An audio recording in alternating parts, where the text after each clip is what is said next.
Welcome, everybody, to another episode of Surrender 5 Podcast. Yes, we really be pushing these episodes out.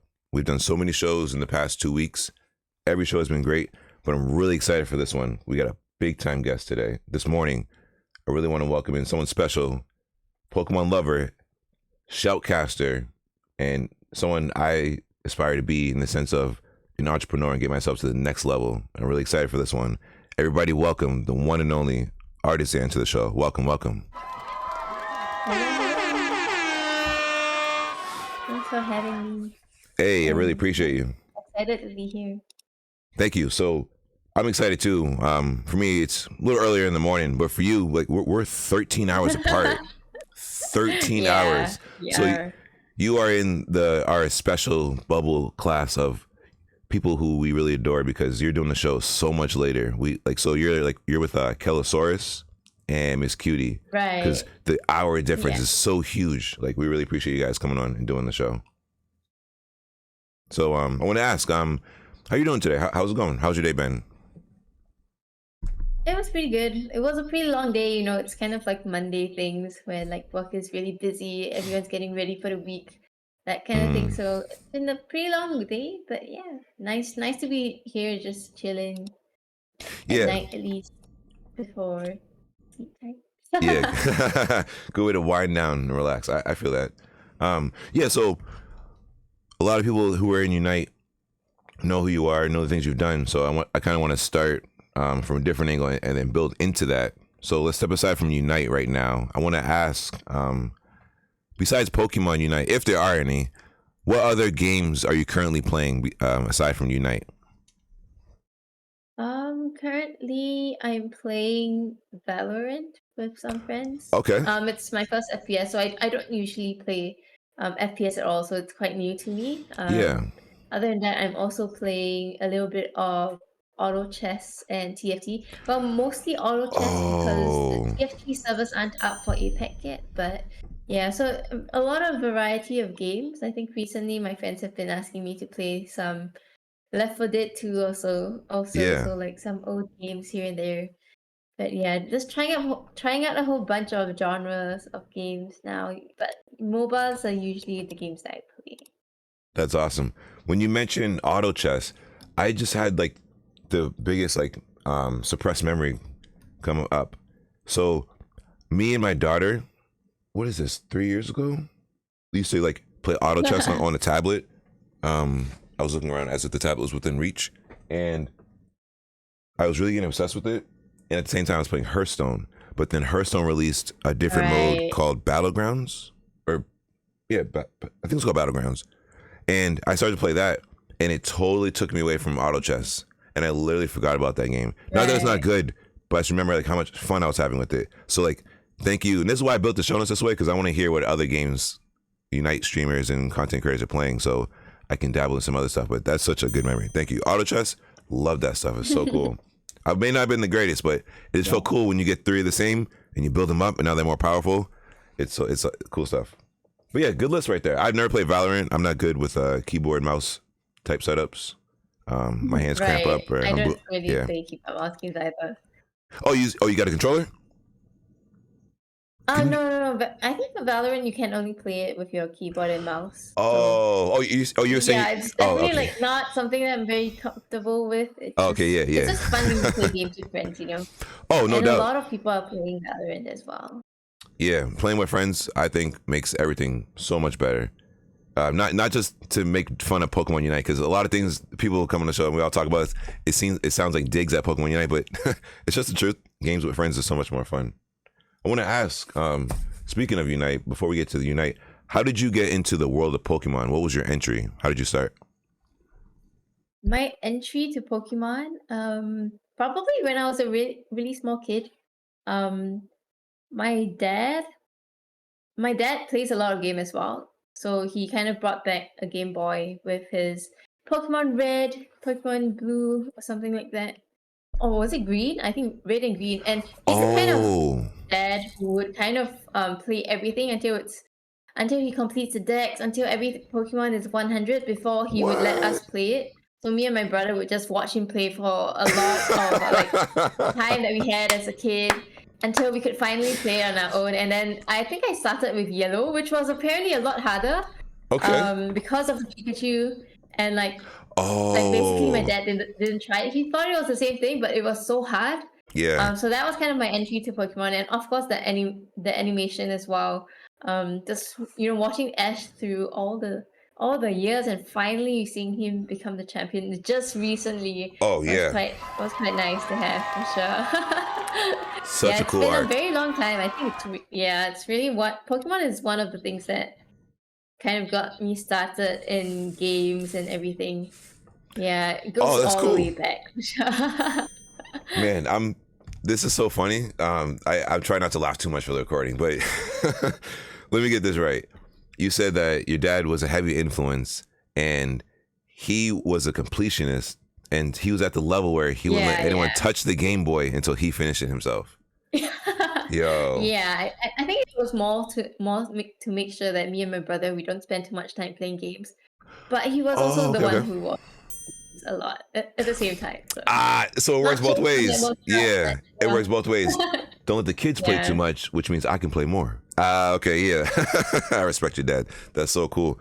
Because I know a lot of people growing up for me, their parents weren't into gaming and they took it as, if you play video games, Hmm. you couldn't become smart. But me over here,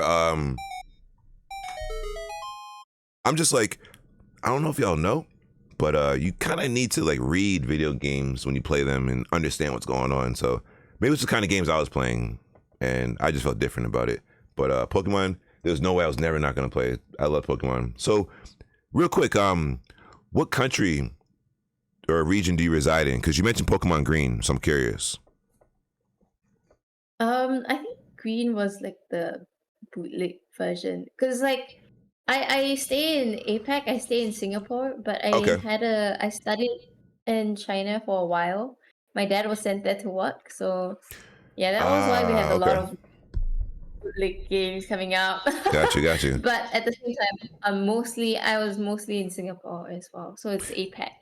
Right. Okay. Yeah. Because Yeah. we had I Will Lift on the show, and he was mentioning Pokemon Green, and I was like, I remember seeing the artwork when I was a kid, but I never actually had it in my hands. I only had red and blue, and all the kids at school were always jealous of hearing about this legendary Pokemon Green. And there was one kid at school who actually had the cartridge, but he would like show everybody, but he'd be like this in his hand. He's like, you can see it, but you can't touch it because like someone might take it. It is like Yeah. like no one I knew in growing up in America like ever had the cartridge of Pokemon Green. So I remember that one kid in elementary school, and he was just like, "Tia, but you can't touch it. It's mine." Oh man, that's really cool though. Yeah, I think the different regions have different Yeah. versions and stuff.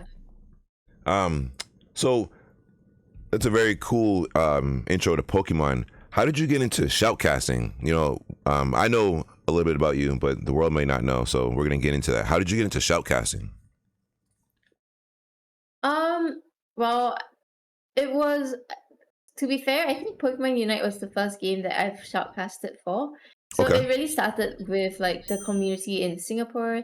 There was already some shoutcasters then, Yeah. and it just so happened that I started streaming when Pokemon Unite started. It was kind of the game that I was only streaming at that point, and yeah, the community was very close knit.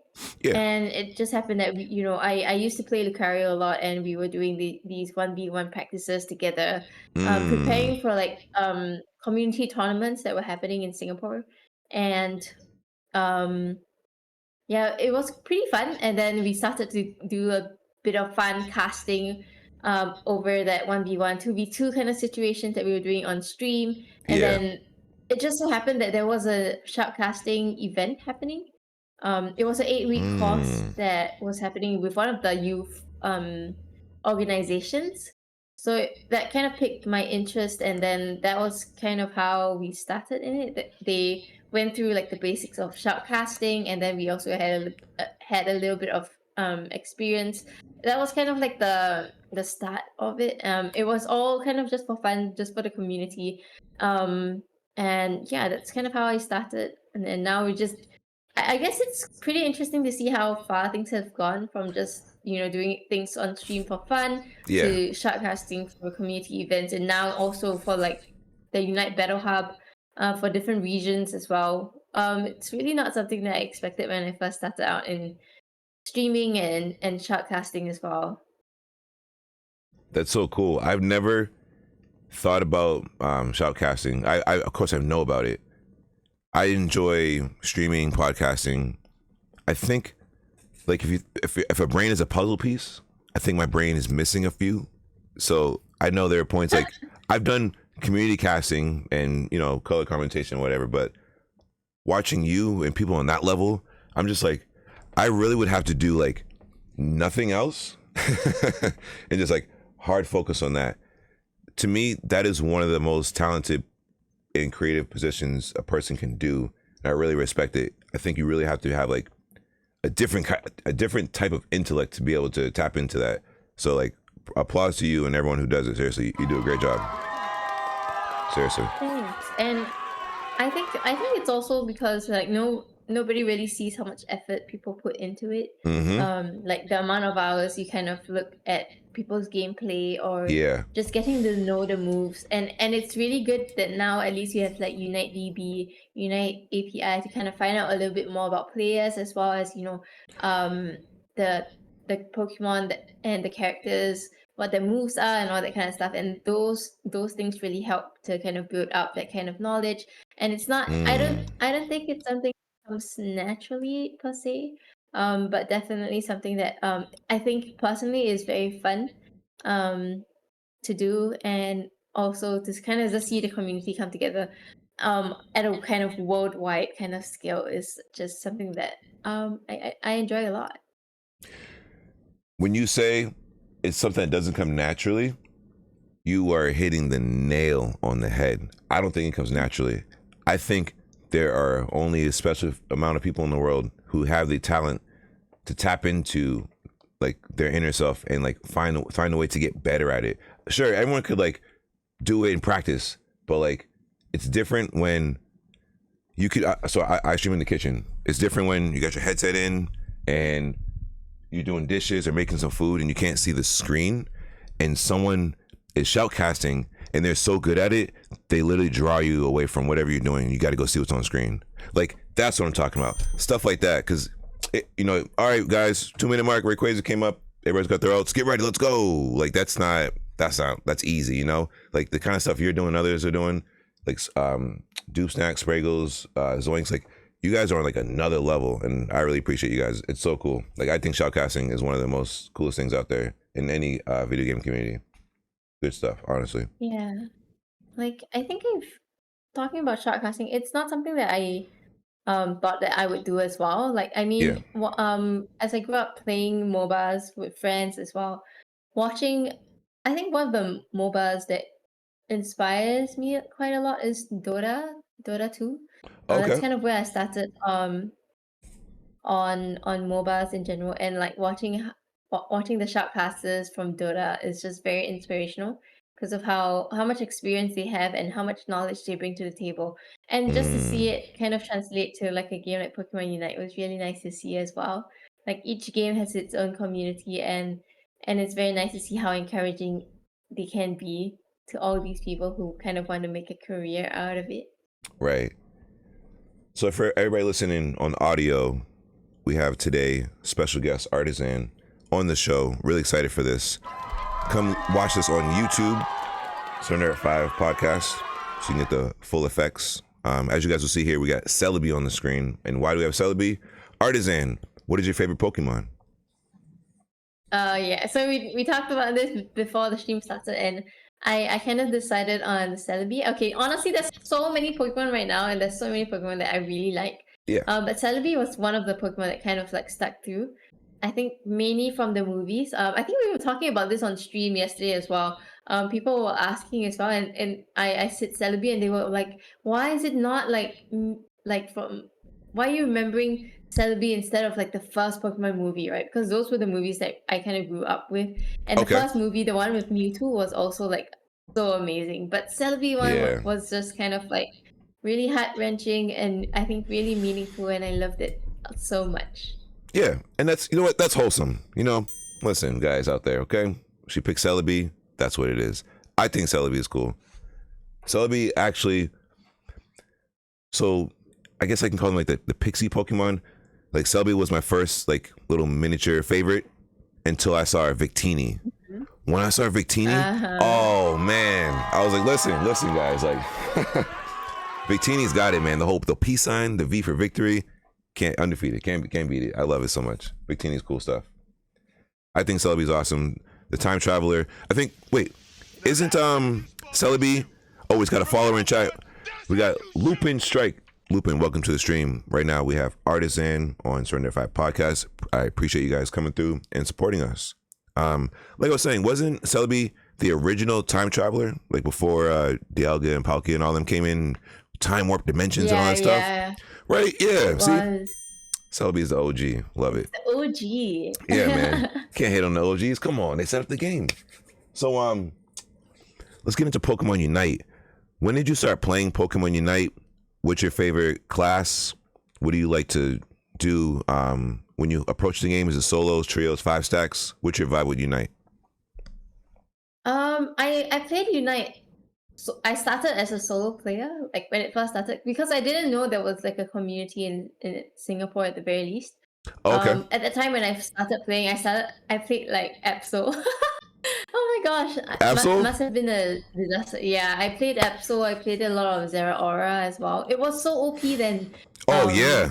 But yeah, it was so insanely strong. So gotta abuse the OP mod. Oh, most definitely. You want to get up the ranks. Yeah. Yeah, and then I think it was in the first season that I found out that there was a community in Singapore, and that's when I joined them. And then that was when I first started playing as trios, as 5 stacks, and I think that was really something that I enjoy a lot more.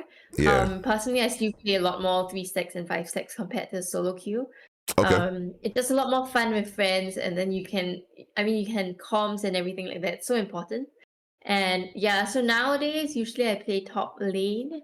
It kind of started with Lucario, but the main reason I was playing Lucario was because it wasn't really because I wanted to, but my team at the time, we had an all females team in Singapore, and that was kind of what we were pushing for. And nobody wanted to play top lane Lucario, and like Lucario was the Pokemon that you needed in every single team at that point. So I was you know what?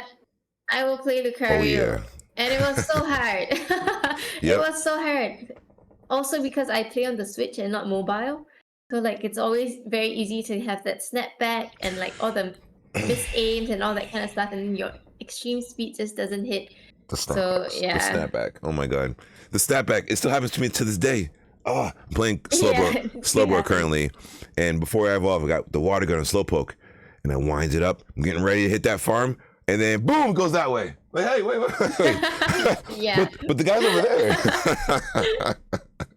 Yeah, that's like classic Switch player problems. I think a lot of people who have switched to mobile, but I kind of like playing on the bigger screen. Really? So that's kind of why I still play on the Switch. I didn't think about that. People switching to mobile because they're getting sick of snapback. Maybe I'm just a crazy guy who will just deal with it. I don't know. I have the Pro controller. I got the Ethernet. I think I put too much time and money into the setup to be like, no, I'm not going to use it now. I'm choosing to deal with it. I'm going to suck it up. Yeah.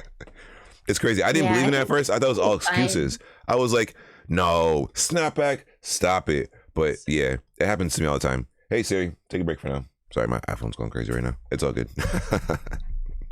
All right, so I want to ask, are you affiliated with any esports or organizations or grassroots effort teams? Currently I'm with OKC. Not sure if you guys have heard. The full name is Oklahoma City Charge. I'm not in the US, but it is a US organization who is trying to grow that's cool. The Pokemon Unite scene. So a few of us are there as well. Some of the other streamers as well. Castastic, I think, is also a Pokemon Unite streamer under this name. Yes, shout out to Castastic. So, yeah, we do content with them. That's cool. Mostly on my streams now, and my own podcast as well is under them. Hey, I was, here we go. I was trying to build up to that. So, what's your podcast name, by the way? So the podcast is called the Aeos Podcast with like cute brackets around the cast because caster, haha. But Love the it. focus of that podcast is really to shine a little bit more light on the APAC as well as the OCE scene because I think for Unite there is a lot of content creation around the teams already in NA and EU, but you don't get a lot of broadcast for APAC and OCE. So that True. was the initial intention of the podcast, and we started it last year. Covered a lot of the teams in OCE mainly. They were very supportive of each other, and I think that's really one of the nicest thing about the OCE community is that no, even though they're competitors against each other, they are very supportive of the community as a whole. Right. So we did a lot of podcasts with them. We also did some podcasts with some of the APAC teams. So we did have OG with us. We had Rise. We had this year last year AFR as well. So we have representatives from like Singapore, Philippines, Indonesia, and OCE and New Zealand as well. So yeah, that's kind of like what we've been doing. And now we haven't really done so much yet because it was the off season. The season just started. The February finals just ended recently, so Yes. maybe we'll restart it a little bit with more teams coming on. I think OCE has a pretty good representation this season already. I think EXO was one of the teams that got first this time, so maybe we'll get them over on the podcast. Don't know yet. Yeah, But that'd looking be forward to having more podcasts. definitely more podcasts, the better. Love it. I have your notifications on for Twitch. So the last one that I was able to catch live was Curly Q. Have you had one since? No, I don't think so because Okay. January and Feb. I mean, until now, it has been quite busy already for the entire year. I just came back from Hokkaido as well, so Oh, no okay. time to Look at you. like You do busy. any Yeah, of you these working. anymore. Love that. Yeah, Okay. but like it was nice to have Curly on. It's the first guest that we have that it's not from OCE and APAC, but she Oh, did okay. bring in a lot of thoughts about these two regions and what she expects out of it. So yeah, definitely something that you guys can go and look out for. Yeah, because I think the whole intention is still to bring more attention to these few regions, and we also managed to cast a bit of the games from India in the ACL together as well. So yeah, more broadcast and more visibility for other regions as well, like India, who also just kind of came in quite late in the season last year. Yes. So Yeah. yeah, it's nice to see what the different regions have to offer for this year's UCS. It is really nice. So yeah, I thought the episode was great. Shout out to Curly Q. Fantastic person, great player, amazing streamer. Really enjoyed the episode. I want to ask for the Aeos podcast. You're saying that the competitive scene is coming back. So do you have a schedule already built for when the shows are going to be live? Or are you currently building when the shows will be coming out? Like I'm asking, what's the schedule for the Aeos podcast so people can tune in and make sure they're watching? So the Aeos podcast isn't like consistently every month or every week kind of thing. It really happens when there's a team or person that we kind of want to talk to and find out a little bit more about. So I think as the UCS is picking up from February onwards, we will probably have more podcasts coming out, but would not have a schedule for it yet. Although I would say that it would be probably ideal to have at least one podcast every month. I think that would be good. Yes. So Yeah. we have a few months towards the UCS finals. I think it should be around August as well. So that's a good 6-7 months from now. Love that. I wanted to ask so people can know and I make sure that they're locked in. I think it's really cool what you're doing over there. I really enjoy the AOS podcast. It's such a cool energy. And like, I remember one time, I think that it was the first time I watched it. I wasn't even aware of it.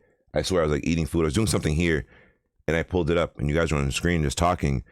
And I was like, I'll check this out for a few minutes. and that few minutes just turned into the entire thing. And I was like there to the end of the stream, and I was like, oh my god, like 2 or 3 hours went by. I was like, what the hell? Like, what was I doing before? I guess it doesn't matter because I was just so it was just so engaging. I was just really locked into the show. So not just a shoutcast, everybody. RTSANNN, also an amazing podcaster. Make sure you check out the Aeos podcast. So I want to ask, when you do the Aeos podcast, do you upload them to YouTube? Where could people find them at as an evergreen library source? Yeah, you can find it on my YouTube channel. I do upload it there, so it's all there. The ones from last year all the way until the recent one with Curly. I also upload a little bit of tips and tricks kind of stuff. But okay, we don't really do that much YouTube content. Usually I'm on Twitch, so I stream mostly team gameplay, at least like three to five players kind of gameplay, and then sometimes we also have like 1v1s or 2v2 situations in games where when people kind of redeem them, or like they can redeem if they want me to play certain Pokemon. There's a 80,000 channel point redemption if you want to see me play Garchomp. Wait. That was kind of okay. So the idea behind it was to make a statement, right? So it has been there since I think season 3. But the intention was just to say that, Garchomp needs help. Please buff it. And then it was only until recently that I realized it was not a joke anymore, because somebody actually redeemed it, and I played Garchomp for an hour, and it was holy crap, so hard. Did you say 80,000 channel points? Yeah, 80,000 channel points. Somebody redeemed that?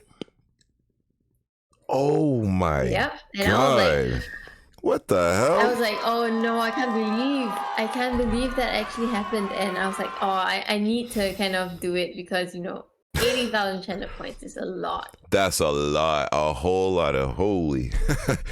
Man, I've had some of my people who watch like forever, hey man, you should update channel points. And I was like, oh, I should do something crazy and fun. But I know they're probably near that range, so I got to be careful, because I don't want to put nothing too crazy, and I got to do it.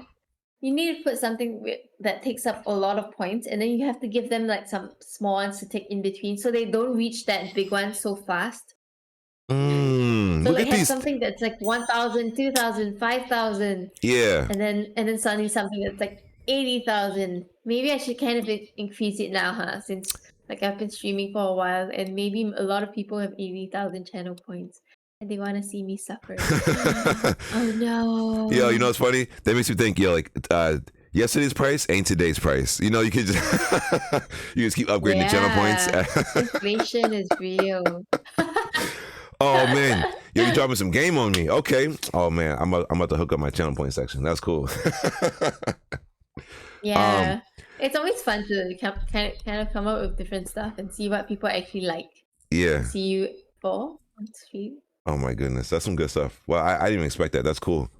So I want to ask about this new information we got coming out. These new Pokemon talked about: Umbreon, Gudra, and Lapras. How do you feel about those three coming to the game? I think I was really excited about Lapras. Especially looking at the movesets that they have on the PTS servers, and looking at all the clips on Twitter. I think Lapras is one of like the OG Pokemons as well. And it's kind of cute because, in the first few games, when you surf, you always surf on the Lapras. And this time they actually brought that back into this game. And I love that they did it that way. Like they really tried to kind of put that in. And the surf is so cute, and you you can just like bring everyone together with you, and let's go team. Such a cute thing to have. I love squad. It. Man, like you said, the clips on Twitter. I'm not sure if you're familiar with the player called Dunkin' Donuts. He actually lives like 40 minutes away from me, south from me. Ooh. And we're on the same game schedule sometimes. Late night, hop online. Either we're on the same team or not. Most of the time they put us against each other, which is not cool. Unite. Time out real quick. Please, when you see the homies online, put us in the same lobby. Stop putting us against each other. Oh, I hate that. But anyway, he put a clip online, and it showed Lapras using its move, right? And it has a Decidueye attached. And the Decidueye in the first one, he has like the sniper arrow aimed up, and he's like, bam, and he's shooting. And in the second one, it has the Unite move, It's and so Lapras cute. Unite move, and Lapras is smoothing along, and Decidueye is right there, and it's just shooting like it's ultimate going across the freaking map. I was like, this shit looks insane. I cannot wait to try it. It looks like so much fun. I can do some combos, some open lobbies, probably standard because we're all gonna goof around. Like this character just seems so cool and unique where I think it'll just shake up what's currently going on. Last night, Cookie Dough said that she likes when new characters come in, have different abilities. How do you feel about characters that come in with different unique abilities instead of the same old push A, push B? Well, I think the first one that was really different was Hoopa. Because that really changed the way that a lot of competitive teams played Unite, with a lot of the rotations coming in from lanes to lanes. And it was, I think, with the introduction of Hoopa, it was when the gameplay became very aggressive in terms of like teams always trying to take fights and then trying to get the lead from that. And I thought that was really interesting. And now we have even more different Pokemons other than Hoopa. Like, I mean, look at Sableye, look at Dragapult, look at Dodrio, and just how much they can do with all the different kinds of moves that they have. I think it just spices things up a little bit. I mean, I saw how Twitter was when Sableye was being overused and like, oh my goodness. I mean, it's still annoying, but it's fun to kind of work around all of these new changes to the game, right? And it just makes it more engaging, I feel, because it's no longer Pokemon Unite is no longer that simple of a game. It's finally Agreed. having like that kind of complexity, and especially in the competitive scene where you introduce draft mode as well. I think it becomes a lot more exciting to watch and to see how different teams and players kind of like adapt the gameplay to it is pretty nice to see, because like all the regions have like so many different ways of doing things, so many different ways of countering each of the Pokemon that are picked up, and it's just nice to watch.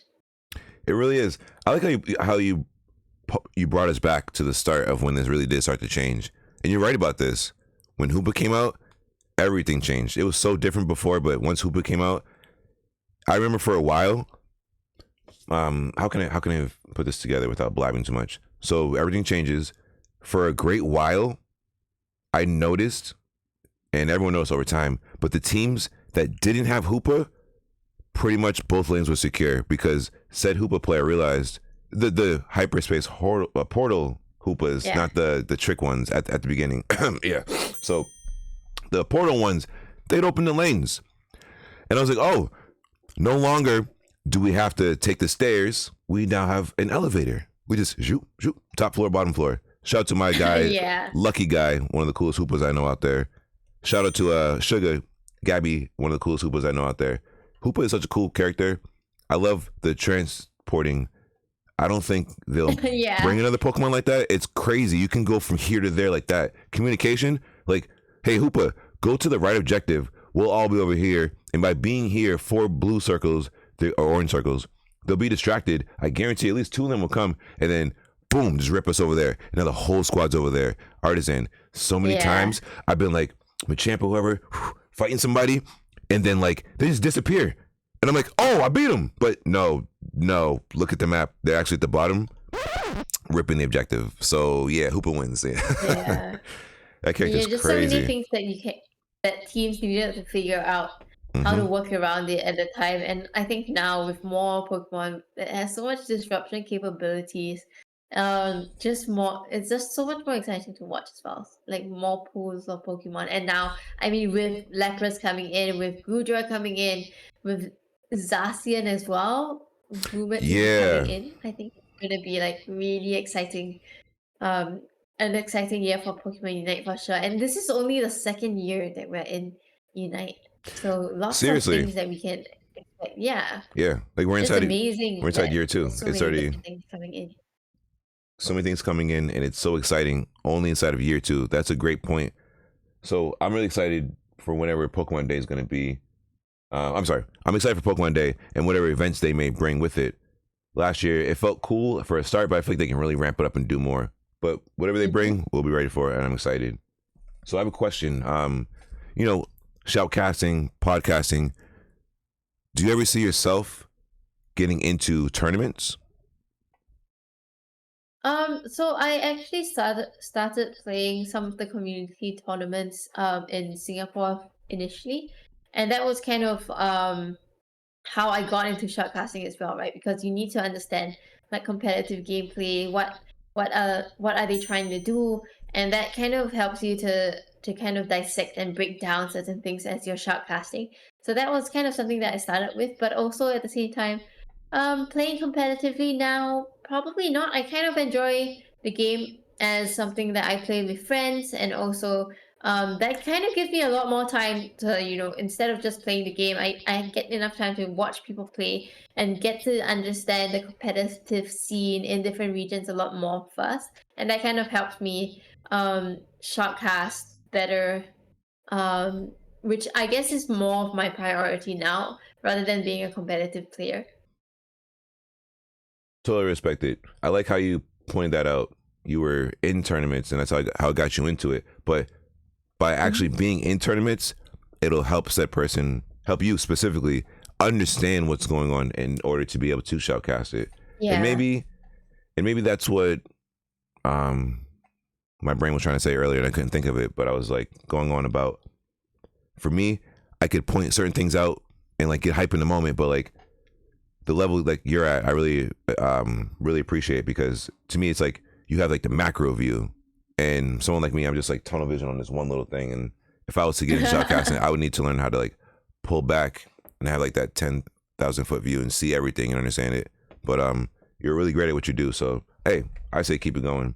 Me myself, I might enter some Thank you. tournaments for some fun here and there, but not Yeah, I looking to mean, lose. But I don't fully expect to dominate and come through and run I mean, things. there's so many community competitions. I mean, you could join like, I think last year there was like Mm. a streamer event that Spraggles hosted. So there are a lot of like tournaments that are very casual, and Yeah. those are good ways for people who are interested to understand what the competitive scene can look like, get to know more people in the community. And I think these are really fun activities to take part in if you're getting maybe a little bit bored of like solo queue trios and are just trying to find more people to kind of come and play the game together, learn from each other. I think that has been something that I do enjoy. Like I think I was part of like the GZ Cup, the Bandits Cup Mm. as well. Yeah. And that's kind of how you get to meet more people and also kind of get to experience playing with other people, and you learn so much more from one another by doing it that way. So yeah, you don't have to be competitive to join a tournament. I Hmm. think there's always something to gain. So yeah, encouraging everyone, even if you're a casual player, to try out competitive gameplay and see for yourself whether it's something that you enjoy. You were so right about that. And listening to you talk, it made me think. And what I'm about to say is obvious, but only one team gets to win the tournament. So I'm thinking right now, like, what happens to the mindset of everybody else who lost? Are there people who are just down and out and they're done? But it sounds like what you're saying, and I've been part of some of this, but like the people who obviously don't win the tournament, maybe somewhere along the way, like you said, making genuine connections, having real conversations, and then from that they can network and then build other possibilities post tournament. Because only one team gets to win, right? So, like you said, it's a great Yeah. opportunity to build something. That's cool. You're Yeah, right about and, that. and and I think probably all the competitors go in wanting to win. So, and even if you lost like the previous year, you still can come back in for the next year, right? So Right. I think that's what a lot of the players are doing now. Like they might have lost UCS last year, but they're working really hard together, finding people who they can vibe with and joining all these community events happening everywhere to kind of just see where they stand and what kind of aspects do they need to improve Yeah. on, and meeting new people to Oh, stream with and preparing. Yeah. sorry, artisan. We just got a crazy raid from Gym Leader Tony, but you were making an amazing point there. Hello, Raiders. Welcome in. We have Artisan on the podcast. Surrender at 5. Please make sure you guys drop her a follow. Support. Amazing person. Amazing personality. Shoutcaster. Podcaster. Really loving this episode. So I want to ask. I want to ask a question. Okay. I want to know, what are 3 Pokemon that you would like to see come to unite in the future? I like to Three ask every guest. Pokemon. Wow. Three Pokemon. I guess I would love to see Celebi. Okay, Okay. I'm gonna start with Celebi first because I think there's a lot of potential, right? We already have a Pokemon that time travels, not really time travels. We have a Pokemon that allows you to teleport from place to place. But what if you bring in a Pokemon that allows you to kind of move back a few seconds and reposition yourself for certain fights differently from Hoopa? So it's kind of similar, Oh, okay.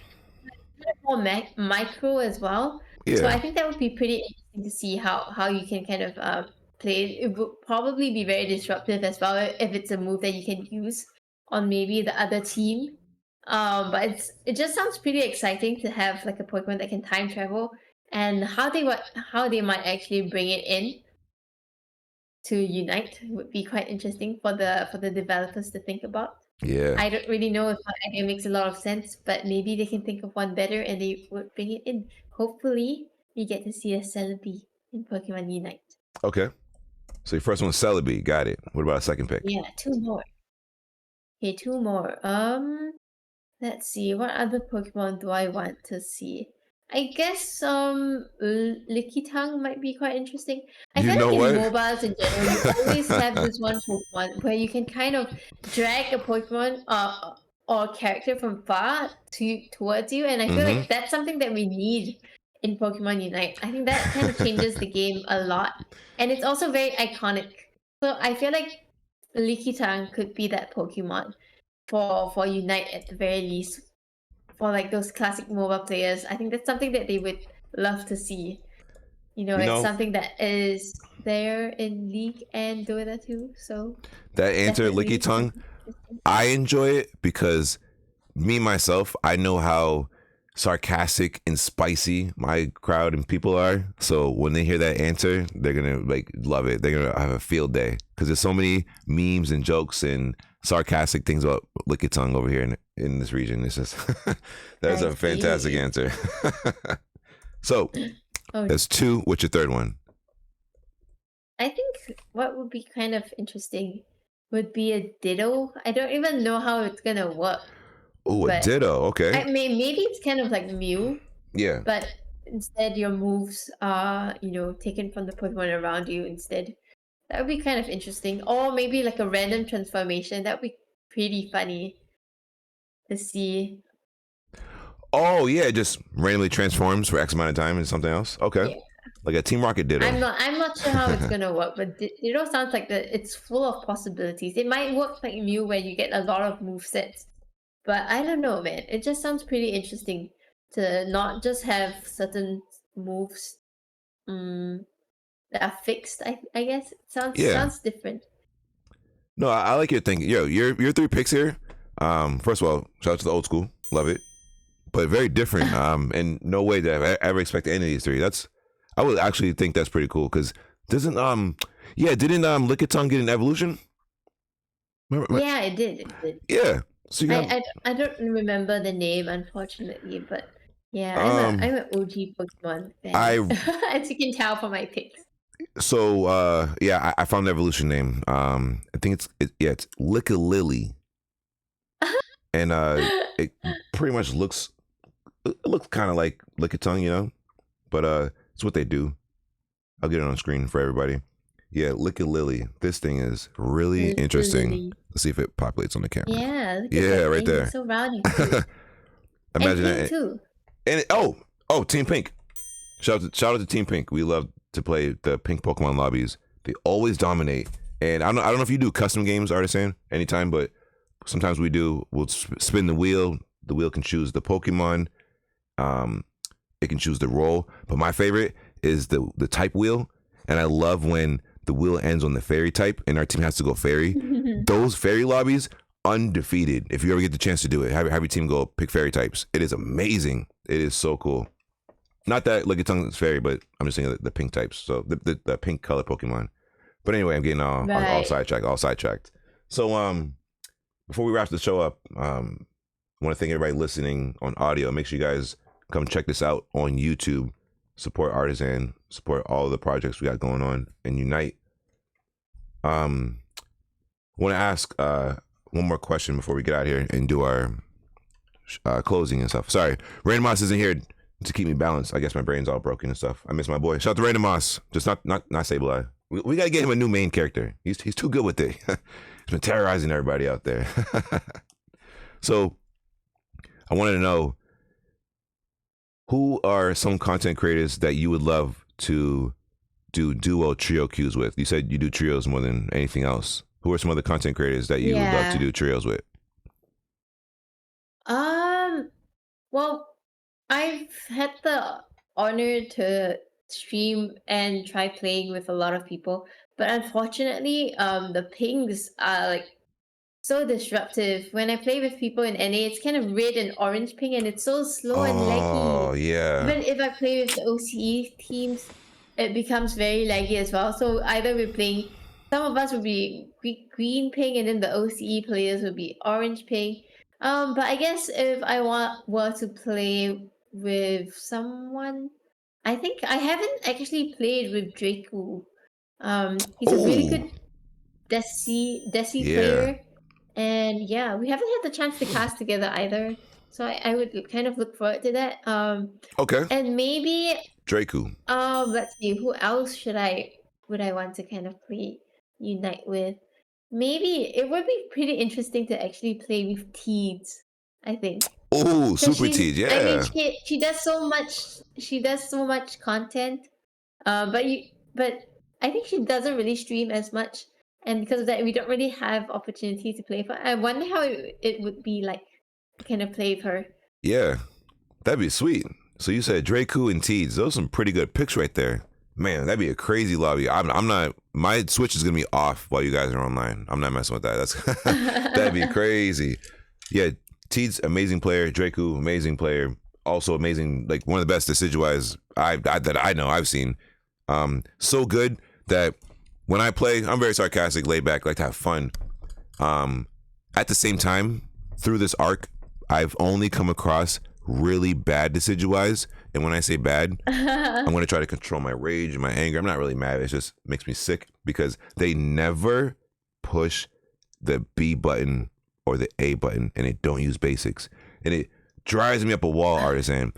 I can be here hitting the objective, and they're standing there looking, not even charging the arrow yet. I'm like, what are you doing? And then they start charging the arrow, and it takes forever. And then guess what?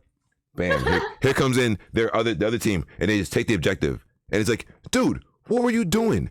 And like, I'll do like a sarcastic rage. I actually get mad on stream. I just do sarcasm, right? And I'm like, what? What do you think you are, Draco? You're not Draco. What are you doing? And I just say stuff like that. But Draco is such a good Decidueye player. I really think it's not him doing it, but I think people watch him and they're like, oh, I could do that. And it's like, nah, man, like it's a different level. Like watching Scolded play Delphox, everyone's like, oh, I could do that. Nah, man, it's a different level, you know? It is. Delphox is insanely good. And Draco's the CDI as well. Yeah. Probably one of the few reasons that people start playing because of that. And then I guess it's really important to know all the thresholds. But most people don't really do that. Right. They don't play it as well as these players do. Exactly. Man, RTSANN, I want to say thank you so much. This was an awesome episode. I had a lot of fun today. Thank you, for real. So, No problem. Thank you. Before we get out of here, is there any projects, streams, things going on that you want to promote before we do our show closing? Yeah, I guess this is where most people just self-plug themselves. Yeah, so if you guys do want to catch my streams, you can find me on twitch.tv RTsan with 3 N's. You can also find me with the same username on Twitter, where I post updates on when I will be streaming. And it is also the same for Instagram if you guys are more interested in the daily life of RT. Oh, okay. You're on Insta. Hey, look at that. Definitely gonna grab those plugs. That's cool. Yeah, it's cool to know because a lot of people don't bother outside of what their Unite brand is. Yeah. So it's cool to know you have that extra dimension where it's like, yo, this is me IRL. Come check it out. Definitely gonna grab that link. Yeah. And plug it into the show notes. Excuse me, into the channel description for YouTube and for all the audio uploads. Very awesome. Definitely gonna follow that channel. Really appreciate you coming on the show. Want to shout out RTSANNN, everybody in here, click, everything going on. Make sure you guys come check the show out on YouTube for those listening in on audio. And you can find me like everywhere, Mike Lowry. RTSANNN, did you know? I didn't talk about this episode because I vented last night. My it's kind of sad, but my main account in Unite got banned. Oh no! 14 days. What did you do? That's what I was wondering. We did a 14-hour stream the day prior, came back, logged in, and it said, bam, you're blocked 14 days. No. It says that I violated terms and policies, and come to do some research, other folks said that my username got changed. So instead of being Mike, I'm now player 41435 at your service. You know, so. Yeah, I think I have friends whose nickname got changed as well. And I don't know why they changed it for. I don't know what's going on. They just randomly happened to me. I don't know either. Jackie Love. But hopefully your account Leaf. soon. Yeah, we're on day 6. So I've been doing a Smurf. I called it Mike Slow Bro. Been killing the ladder, loving it, man. 90% win rate. So hey, they might mess around, and I might not go back to my main account. I just might be Mike Slow Bro forever. Who knows? Yeah. But yeah. Who needs? Yeah. Who needs that username? I don't need to be player 414 or whatever number it is. So once again, appreciate you coming on the show. Thank you very much. And since RNDAMAS isn't here, I have to go back to doing the sign off. But we have a sign off here. So for those who queue against us, not with us, because for a while it was getting a little murky here and people were surrendering on my team. Whoa. For those who queue against us, when you see us online, surrender at 5. Thanks for having me. Yo, thank you for coming on the show. Really appreciate it.